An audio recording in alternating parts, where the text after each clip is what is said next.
नमस्कार दोस्तों, स्वागत है आप सभी का हमारे YouTube channel crack the competition में। आज के इस वीडियो लेक्चर में हम जीके के कुछ महत्वपूर्ण और एग्जाम ओरिएंटेड क्वेश्चंस आपके साथ डिस्कस करेंगे, जो कि हमारे आने वाले सभी एग्जाम्स की दृष्टि से काफ़ी महत्वपूर्ण हैं। सभी क्वेश्चंस आपको हिंदी और इंग्लिश दोनों लैंग्वेज में अपीयर होंगे और इनकी PDF के लिए आप हमारे टेलीग्राम ग्रुप को ज्वाइन कर सकते हैं, जिसका लिंक डिस्क्रिप्शन बॉक्स में दिया हुआ है। दोस्तों, सभी क्वेश्चंस प्रीवियस ईयर के पेपर से लिए गए हैं, इसीलिए वीडियो को अंत तक देखिए और अधिक से अधिक लाइक कीजिए। तो शुरू करते हैं आज का पहला प्रश्न। दोस्तों, आज का पहला प्रश्न है, from the following who was the first women speaker of Lok Sabha. तो लोकसभा की प्रथम महिला अध्यक्ष का नाम बताइए। दोस्तों, मीरा कुमार लोकसभा की प्रथम महिला अध्यक्ष बनी 2009 से 2014 तक। यहाँ से आपसे एक क्वेश्चन पूछा जा सकता है कि first female president of India का नाम बताइए, यानी कि भारत की पहली महिला राष्ट्रपति का नाम बताइए। दोस्तों, उनका नाम है प्रतिभा पाटिल। ठीक है, प्रतिभा पाटिल 2007 से 2012 तक भारत की राष्ट्रपति रही और यह भारत की प्रथम महिला राष्ट्रपति थी। तो इसका आंसर है ऑप्शन नंबर सी, लोकसभा की प्रथम महिला अध्यक्ष हैं मीरा कुमार। अगला प्रश्न है दोस्तों, who was the first Indian chief election commissioner. तो भारत के प्रथम मुख्य चुनाव आयुक्त कौन थे। तो दोस्तों, ये काफी इंपॉर्टेंट क्वेश्चन है। भारत के प्रथम चीफ इलेक्शन कमिश्नर थे Sukumar Sen. Option number A इसका राइट आंसर है। सुकुमार सेन 1950 से 1958 तक भारत के मुख्य चुनाव आयुक्त रहे। अब यहाँ से कुछ महत्वपूर्ण इंफॉर्मेशन मैं आपको दे रहा हूँ। प्रेजेंट में हमारे चीफ इलेक्शन कमिश्नर कौन है दोस्तों। चीफ इलेक्शन कमिश्नर है प्रेजेंट में सुनील अरोड़ा जी, और ये 23rd नंबर के चीफ इलेक्शन कमिश्नर हैं। नंबर भी याद रखिएगा, कभी एग्जाम में पूछ लेते हैं। और दोस्तों, चीफ इलेक्शन कमिश्नर के साथ 2 इलेक्शन कमिश्नर भी होते हैं। इनमें से प्रेजेंट में है एक राजीव कुमार और दूसरे हैं सुशील चंद्रा। और दोस्तों, राजीव कुमार का नाम इंपॉर्टेंट है क्योंकि सितंबर 2020 में इनकी अपॉइंटमेंट हुई है, तो आपसे क्वेश्चन पूछा जा सकता है। इतनी बात याद रखेंगे। अगला प्रश्न दोस्तों, अगला महत्वपूर्ण प्रश्न है, name the first women to become chief justice of state high court in India. तो उस प्रथम महिला का नाम बताइए जो भारत के किसी राज्य के उच्च न्यायालय की मुख्य न्यायाधीश बनी थी। तो बहुत इंपॉर्टेंट क्वेश्चन है, इसका आंसर है लीला सेठ। ऑप्शन नंबर ए इसका राइट आंसर है। उच्च न्यायालय की प्रथम महिला मुख्य न्यायाधीश थी लीला सेठ। और अगर आपसे पूछा जाएगा कि फर्स्ट फीमेल जज ऑफ सुप्रीम कोर्ट, तो भारत के सुप्रीम कोर्ट की प्रथम महिला जज का नाम बताइए, तो उनका नाम था फातिमा बीबी। ठीक है, ये याद रखिएगा, सुप्रीम कोर्ट से फातिमा बीबी नाम याद रखिएगा और उच्च न्यायालय यानी कि हाई कोर्ट से लीला सेठ याद रखिएगा। ठीक है, अगला प्रश्न है, which monument is known as the national monument of India. तो किस स्मारक को भारत का राष्ट्रीय स्मारक कहा जाता है। ठीक है, नेशनल मॉन्यूमेंट ऑफ इंडिया कौन सा है। तो इसका आंसर है दोस्तों इंडिया गेट। ऑप्शन नंबर 20 का राइट आंसर है। इंडिया गेट को नेशनल मॉन्यूमेंट ऑफ इंडिया कहा जाता है, भारत का राष्ट्रीय स्मारक। तो ये क्वेश्चन भी एग्जाम में पूछा जाता है, इसको ध्यान रखिएगा। अगला प्रश्न है, which is the closest star to our solar system. तो हमारे सौरमंडल जो है उसमें सबसे निकटतम तारा कौन सा है। तो हमारे सोलर सिस्टम का सबसे क्लोजेस्ट स्टार है दोस्तों प्रोक्सिमा सेंटोरी, या फिर प्रोक्सिमा सेंचुरी उसको बोला जाता है। ऑप्शन नंबर सी इसका राइट आंसर है। ये मोस्ट इंपोर्टेंट क्वेश्चन है दोस्तों, एग्जाम में जरूर पूछा जाएगा। ठीक है, चाहे दिल्ली पुलिस का एग्जाम हो या SSC GD हो या फिर कोई और एग्जाम हो, वहां पर ये क्वेश्चन पूछा जाता है। तो प्रोक्सिमा सेंचुरी इसका राइट आंसर है। अगला प्रश्न है, earth revolves around the sun, who was the first one to present this theory. तो पृथ्वी सूर्य के चारों ओर घूमती है, इस सिद्धांत को पेश करने वाले प्रथम व्यक्ति का नाम बताइए। ठीक, अर्थ रिवॉल्व अराउंड द सन, यानी कि पृथ्वी जो है वो सूर्य के चारों ओर घूमती है। यह सबसे पहले दोस्तों 1543 में 1543 ईस्वी में कॉपरनिकस द्वारा, निकोलस कॉपरनिकस द्वारा, जो कि एक रशियन एस्ट्रोनॉमर्स और मैथमेटिशियन थे, उनके द्वारा यह थ्योरी दी गई थी और यह थ्योरी जो है वर्ल्ड वाइड एक्सेप्ट हुई थी। तो ऑप्शन नंबर सी इसका राइट आंसर है। कॉपरनिकस के सिद्धांत के अनुसार अर्थ जो है रिवॉल्व करती है अराउंड सन के। ठीक, ऑप्शन नंबर सी इसका राइट आंसर है। अगला प्रश्न, the longest day of the year in northern hemisphere. तो पृथ्वी का जो नॉर्दर्न हेमिस्फीयर यानी कि जो उत्तरी गोलार्ध है दोस्तों, ठीक है, नॉर्दर्न हेमिस्फीयर होता है, साउदर्न हेमिस्फीयर होता है। तो नॉर्दर्न हेमिस्फीयर में सबसे लंबा दिन कौन सा होता है। नॉर्दर्न हेमिस्फीयर में सबसे लंबा दिन होता है 21 जून को। इसको ध्यान रखिएगा, बहुत अच्छा क्वेश्चन है। ऑप्शन नंबर ए इसका राइट आंसर है।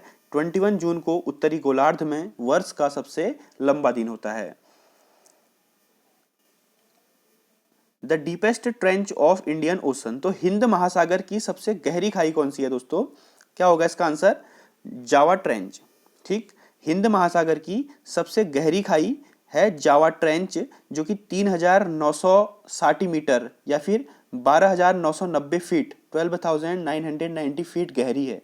ठीक है, और ये हिंद महासागर की सबसे गहरी खाई है। ध्यान रखिएगा, हिंद महासागर की सबसे गहरी खाई आपसे पूछेंगे तो आप बताएंगे जावा ट्रेंच या फिर जावा खाई, जो कि इंडोनेशिया में स्थित है।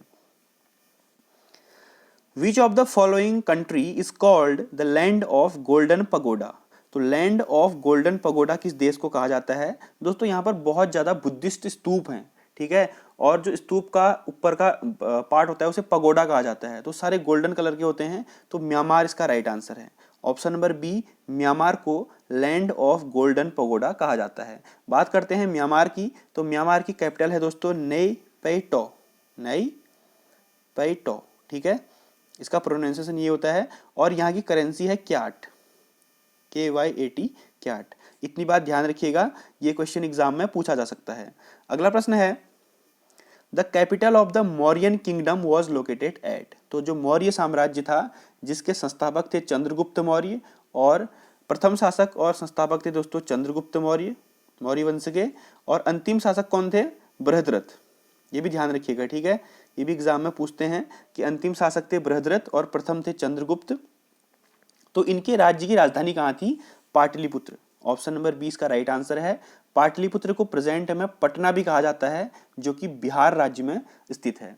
बिहार की राजधानी पटना है और पहले उसे पाटलिपुत्र कहा जाता था, और यही मौर्य साम्राज्य की राजधानी थी। ठीक है, अगला प्रश्न है दोस्तों, which fort is also known as the golden fort, तो किस किले को गोल्डन फोर्ट भी कहा जाता है? तो इसका आंसर है दोस्तों जैसलमेर फोर्ट को। ठीक, राजस्थान के जैसलमेर में जो जैसलमेर फोर्ट है वो एक यूनेस्को वर्ल्ड हेरिटेज साइट है। इसको सोनार किला या फिर गोल्डन फोर्ट भी कहा जाता है। इसको रावल कौशल द्वारा, जो राजपूत राजा थे रावल कौशल द्वारा बसाया गया था या बनाया गया था। और दोस्तों जैसलमेर को गोल्डन सिटी ऑफ इंडिया भी कहा जाता है। जैसलमेर को गोल्डन सिटी ऑफ इंडिया भी कहा जाता है। ये क्वेश्चन भी कभी कभार एग्जाम में पूछ लिया जाता है, तो इसको ध्यान रखिएगा। ऑप्शन नंबर डी इसका राइट आंसर है। जैसलमेर फोर्ट को गोल्डन फोर्ट कहा जाता है। अगला क्वेश्चन है, हु बिल्ट जामा मस्जिद, तो जामा मस्जिद का निर्माण किसके द्वारा किया गया था? तो दोस्तों जामा मस्जिद का निर्माण किया गया था मुगल बादशाह शाहजहां द्वारा। ठीक है, शाहजहां ने जामा मस्जिद को बनाया था। कब बनाया था? 1650 से 1656 के बीच में, 1650 से 1656 के बीच में शाहजहां द्वारा जामा मस्जिद का निर्माण किया गया था।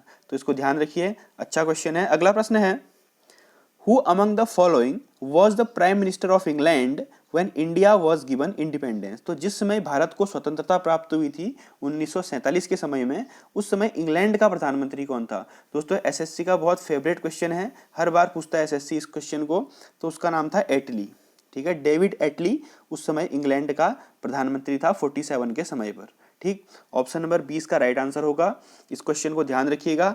अगला प्रश्न है, which is the first Hindi newspaper? दोस्तों ठीक है, हिंदी न्यूज़पेपर की बात हो रही है ऑफ इंडिया। तो भारत का प्रथम हिंदी समाचार पत्र कौन सा था?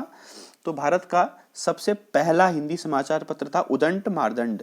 क्या था? उदंत मार्दंड। ये संस्कृत का शब्द है, इसका अर्थ होता है उगता हुआ सूरज या फिर राइजिंग सन। उदंत मार्दंड का अर्थ होता है राइजिंग सन। ठीक है, इसको 1826 में कलकत्ता से प्रकाशित किया गया था। कहाँ से? कलकत्ता से। कब? 1826 में। और इसके संपादक कौन थे? जुगल किशोर शुक्ला। ये नाम भी याद रखना, जुगल किशोर शुक्ला, कभी कभार पूछ लिया जाता है। तो ऑप्शन नंबर सी इसका राइट आंसर है। अगला प्रश्न है दोस्तों, right to education in our country is a right, तो हमारे देश में शिक्षा का अधिकार एक फंडामेंटल राइट या फिर मौलिक अधिकार या फिर मूलभूत अधिकार है। ऑप्शन नंबर ए इसका राइट आंसर है। शिक्षा का अधिकार कैसा अधिकार है? फंडामेंटल राइट है। 86th अमेंडमेंट 2002 के तहत इसको फंडामेंटल राइट की श्रेणी में रखा गया था। कौन से अमेंडमेंट? 86th अमेंडमेंट 2002 के तहत जो शिक्षा का अधिकार है उसको फंडामेंटल राइट दिया गया। ठीक, ऑप्शन नंबर ए इसका राइट आंसर होगा दोस्तों। अगला प्रश्न है Periyar national park is in which mountain range. तो सबसे पहले तो आप बताएंगे कि पेरियार नेशनल पार्क कहाँ स्थित है। तो पेरियार नेशनल पार्क ये दोस्तों केरला में स्थित है, इंडियन स्टेट ऑफ केरला में। अब बात आती है इसकी माउंटेन रेंज की, तो ये साउदर्न घाट्स यानी कि जिसको कि हम सह्याद्री भी बोलते हैं, ठीक है दोस्तों। जो ये साउदर्न घाट वाला माउंटेन रेंज है ना, इसको हम सह्याद्री माउंटेन रेंज भी बोलते हैं। अगर आपसे एग्जाम में सह्याद्री पूछा जाता है तो वो पश्चिमी घाट ही होगा, तो ये पश्चिमी घाट या फिर वेस्टर्न घाट माउंटेन रेंज में आता है, ठीक। ऑप्शन नंबर डी इसका राइट आंसर है। तो पेरियार नेशनल पार्क, इसको ध्यान रखिएगा, ये केरला में स्थित है। तो दोस्तों ये थे कुछ महत्वपूर्ण प्रश्न। अगर आपको क्वेश्चन अच्छे लग रहे हैं और ये वीडियो अच्छी लगी तो प्लीज़ इसको लाइक कर दीजिए, अधिक से अधिक शेयर कर दीजिए। और अगर आप चैनल के साथ नए जुड़े हुए हैं तो नीचे लाल बटन दिख रहा होगा सब्सक्राइब का, उसको दबा दीजिए। उसके बगल में बेल आइकन दबा दीजिए ताकि आपको हमारी वीडियो की नोटिफिकेशन की अपडेट सबसे पहले मिल जाए। Thank you. जय हिंद, जय Bharat. God bless you all.